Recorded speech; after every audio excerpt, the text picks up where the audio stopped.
jossa aurinko nousee ja sen valo leviää kaikkialle. Ensimmäinen Mooseksen kirjassa 20 sanotaan, ja hän, Ismael, asui Paranin erämaassa. Ja on katkeamattoman kertomusketjun kautta tiedossa, että Ismael, rauha hänelle, asui Hitsatsin maassa. Näin ollen Paranin vuoret ovat Hitsatsin vuoria Mekassa. Tämä viittaa selvästi profeetta Muhammadiin, rauha hänelle, kun hän tuli Mekkaan valloittajana. Ilman verenvuodatusta antoi anteeksi sen asukkaille ja oli mukana 10 000 seuralaisen kanssa. Tämä pois jätetty osa, ja hän tuli 10 000 pyhien kanssa, on vahvistettu seuraavissa käännöksissä: King James Version, American Standard Version ja Amplified Bible. Lisäksi pyhiinvaeltajien virressä, psalmit 84:6, sana baka on korvattu arabiankielisessä tekstissä, jotta se ei selkeästi viittaisi pyhiinvaellukseen Kaabaan, Mekassa, joka on profeetta Muhammadin kotimaa. Mekkaa kutsutaan nimellä Baka, ja se mainitaan Koranissa nimellä Baka, Ali, Imran 96. Tämä teksti on vahvistettu King James Versionissa ja muissa käännöksissä Valley of Baka, jossa sanan Baka-siminen kirjain on kirjoitettu isolla, mikä osoittaa, että kyseessä on erisnimi ja erisnimiä ei käännetä. Suosittelemme lukemaan kirjan Muhammad, rauha hänelle, Trali is the Prophet of Allah. Muhammad, peace be upon him, Trali is the Prophet of Allah. Islamin kohtuullisuus ja yleismaailmallisuus, islam on rauhan uskonto, joka ottaa kaikki vastaan, tunnustaa heidän oikeutensa ja kehottaa uskomaan kaikkiin Jumalan profeettoihin. Islam tuo kohtuullisuuden kaikkeen, erityisesti uskon asioissa.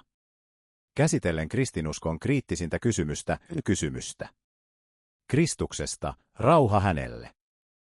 Se kehottaa usko profeetta Kristusina Jeesuksen, rauha hänelle, profeetalliseen asemaan, hänen syntymänsä ihmeeseen sekä siihen ihmeeseen, että hän puhui kehdossa, merkkinä Jumalalta hänen äitinsä, neitsyt Marian vapauttamiseksi siitä hauraussyytöksestä, jonka juutalaiset esittivät häntä vastaan, hänen kunnioittamisekseen ja todisteena hänen profeetallisuudestaan ja lähettiläsyydestään myöhemmin. Loogisesta näkökulmasta tämä on järkevä ja maltillinen näkemys ilman juutalaisten välinpitämättömyyttä Kristuksen, rauha hänelle, sanoman kieltämisessä, hänen halventamisessaan, hänen syntymänsä liittämisessä aviorikokseen ja hänen äitinsä loukkaamisessa moraalittomuussyytöksillä ja ilman kristinuskon liioittelua ja ylenpalttisuutta, jossa hänelle annetaan jumaluus. Loogisesti asiaa selventää. Aivan kuten puhdas luonto ja terve mieli eivät voi hyväksyä ajatusta ihmisen ja eläimen luonnon yhdistämisestä, kuten ihmisen ja lehmän avioliitto, tuottaakseen olennon, jossa on molemmat luonnot. Esimerkiksi puoliksi ihminen ja puoliksi lehmä, koska se alentaisi ja väheksyisi ihmistä, vaikka molemmat, ihminen ja eläin, ovat luotuja. Samoin puhdas luonto ja terve mieli eivät voi hyväksyä ajatusta jumalallisen luonnon yhdistämisestä inhimilliseen luontoon. Tuottaakseen jotakin, jossa on jumalallinen ja inhimillinen luonto, sillä tämä alentaisi ja halventaisi Jumalaa.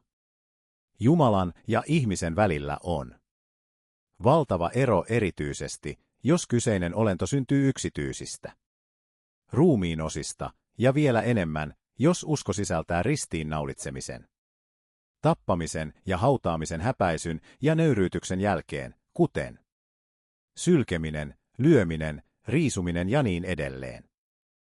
Tällainen nöyryyttävä uskomus ei sovi suurelle Jumalalle. On tiedossa, että Kristusina, rauha hänelle, söi ruokaa ja tarvitsi Helpottaa itseään.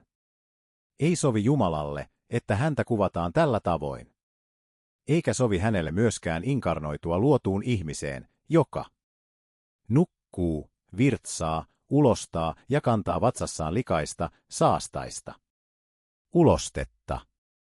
Aivan kuten pieni, rajallinen astia ei voi sisältää merten vesiä, ei ole hyväksyttävää väittää, että Jumala voisi sisältyä heikon luodun kohtuun.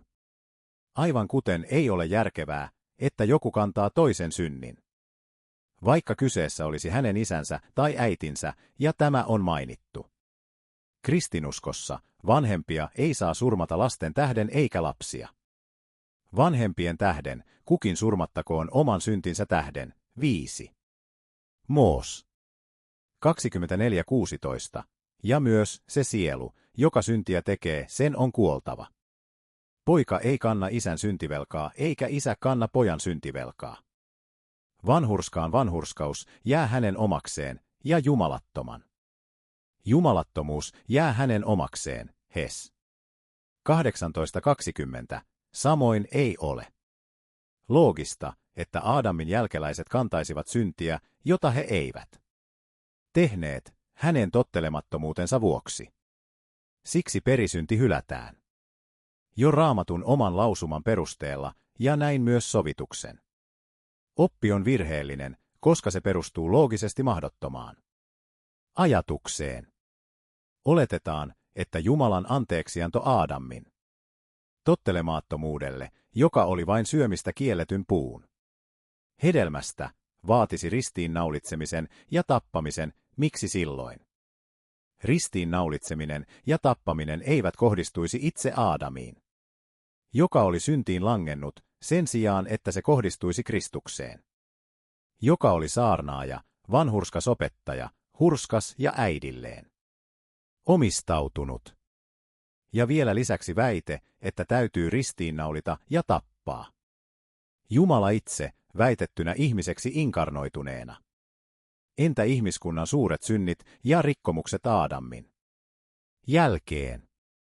Vaatisivatko ne uuden Jumalan inkarnoitumisen ihmiseksi ja uuden ristiinnaulitsemisen? Jos näin olisi, ihmiskunta tarvitsisi tuhansia Kristuksia täyttämään väitetyn sovituksen tehtävän. Miksi Jumala ei antaisi anteeksi Aadamin tottelemattomuutta, kunhan hän katuu ja tuntee syyllisyyttä, kuten muita syntejä? Eikö hän siihen pysty? Totta kai pystyy. Ja jos väite Kristuksen jumaluudesta perustuu siihen, että hän syntyy ilman isää, niin mitä sitten sanomme Aadamista, rauha hänelle, joka luotiin ilman isää ja äitiä? Jos väite Kristuksen jumaluudesta perustuu hänen ihmeisiinsä, mitä sanomme profeetta Muhammadista ja muista profeetoista, joilla oli myös monia ihmeitä? Väitetäänkö heidän olevan jumalia? Ei. Varmasti. On myös tärkeä looginen selvennys. Koska Kristuksen, rauha hänelle, luonto, jonka kristinusko väittää olevan jumalallinen lunastaja, on joko kuolevainen tai kuolematon. Seuraava on selvää.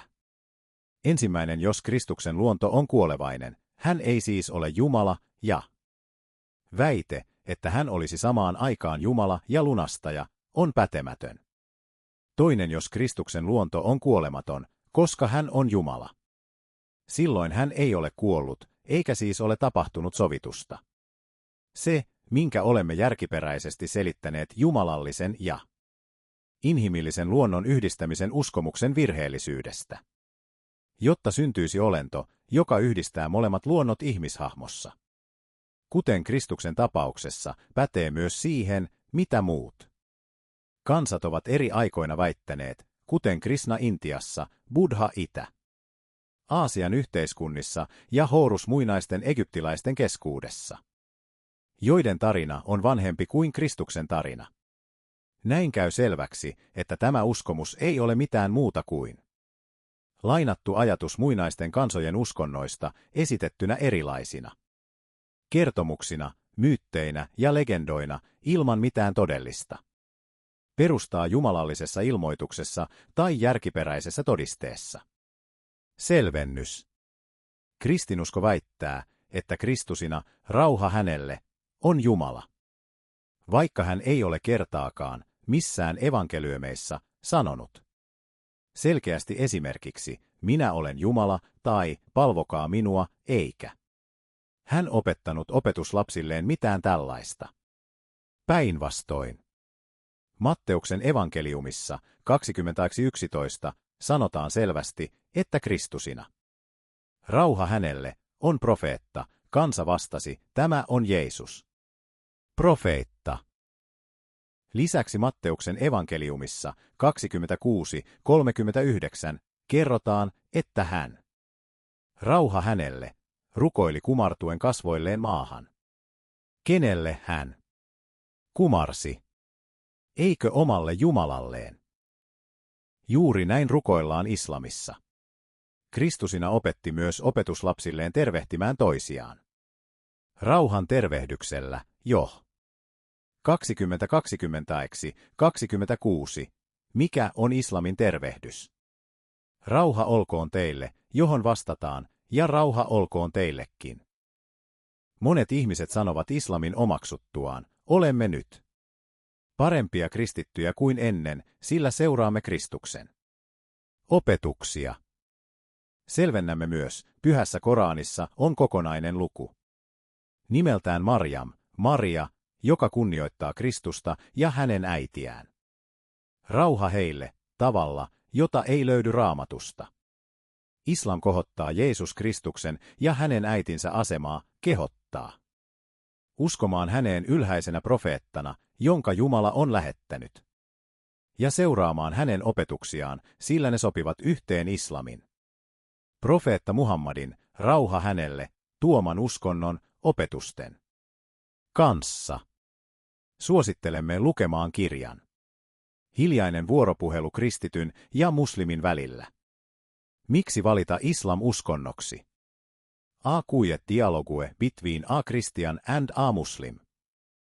Why choose Islam as a religion? Lopuksi, koska tämä esitys on ollut puolueeton ja yhdenmukainen selkeän järjen kanssa, järjen, jonka Jumala on meille antanut erottamaan oikean väärästä, ja koska se vastaa puhtaiden sielujen kaipausta jalojen uskomusten suhteen, niin jokaiselle, joka on tunnustanut totuuden profeetta Muhammadin, rauha hänelle, kutsun ja islamin todisteista, mutta ei ole vielä uskonut, nousee kysymys. Mikä estää sinua vilpittömästi pohtimasta islamia ja tutkimasta? Antaako se sinulle vastaukset kaikkiin kysymyksiisi, erityisesti mitä tulee uskoon Allahiin, Jumalaan, jota et löydä muista uskonnoista? Sillä sinä olet vastuussa Allahin edessä uskostasi ja totuuden etsimisestä valinnoissasi. Mitä haittaa sinulle olisi, jos voittaisit valitsemalla islamin, joka antaa loogisia ja selkeitä vastauksia kaikkiin kysymyksiisi ilman, että se pakottaisi järkeäsi omaksumaan tietyn käsitteen ja samalla et menettäisi uskoasi Kristukseen, rauha hänelle, oikealla tavalla, joka on sopusoinnussa luonnollisen järjen ja selkeän loogisen ajattelun kanssa, etkä rakkauttasi ja kunnioitustasi häntä kohtaan, sillä Kristuksella, rauha hänelle, on islamissa korkea ja jalo asema, kuten myös hänen äidillään, neitsyt Marialla, rauha hänelle, etkä myöskään menettäisi uskoasi yhteenkään Jumalan profeettaan.